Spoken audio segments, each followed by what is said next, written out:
We were raised with the notion that you could embrace the richness of whatever place you were in, learn about different cultures. I come to America, I could speak English, but I didn't necessarily know the culture.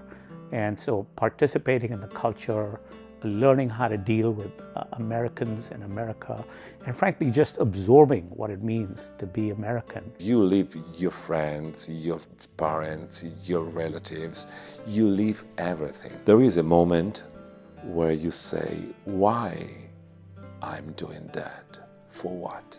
People who immigrate to any country self-select themselves for ones who have traits of courage and are willing to take risks. I think you have to be fairly single-minded. You got to stick to, and you have to sacrifice. I mean, you forgo a lot of things. I often tell people I came to the US from India with $100 and a one-way ticket.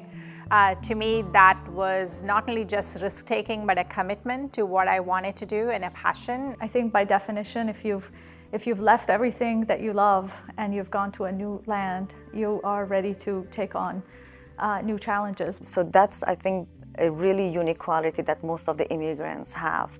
They go with the changes. They're willing to learn the culture, the language, and move forward. You're incredibly open when you're a transplant, right? You don't have this close-knit group of friends that you might mean that you're not as open to talking to others. You don't have as much structure, and I think as a result, you're very, very willing to expose yourself to new things and talk to new people. Coming to a different place really challenges you in all these different ways on a personal basis, because it's kind of like a reorientation, complete reorientation, but it's also possible to sort of remake yourself. What I liked about the Bay Area was it was very open and nobody cared where I've been to school, what my accent was. It seemed to me that if you were prepared to put in the effort, there was no limit. That was what I liked.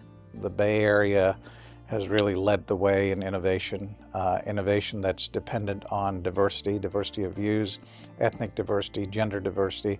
All those things have come together to create a unique ecosystem. What makes San Francisco so different is it is such a welcoming community. It's such a melting pot. I think it is a prime symbol of what America is about. Only in the US that I think you can have somebody of my background coming from where I came from, go to school here and be able to start a business and be successful. And you go around the world, you go to China, you go to India, you go to Europe, and you talk to entrepreneurs, and I think most of their dreams is to be able to come to the Silicon Valley and build a company. And I think when you can attract the best people around the world to come to one place, that's a pretty incredible advantage to have.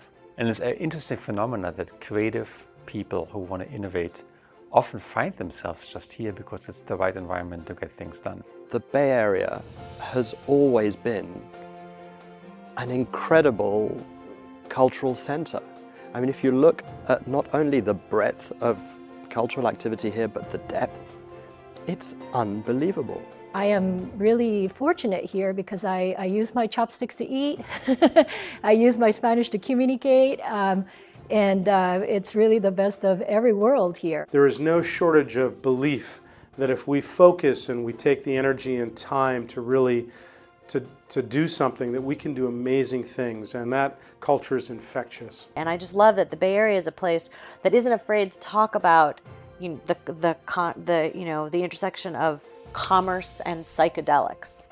So, I'm going to go down and learn about how all these tech guys are tripping on acid and, solving their algorithms.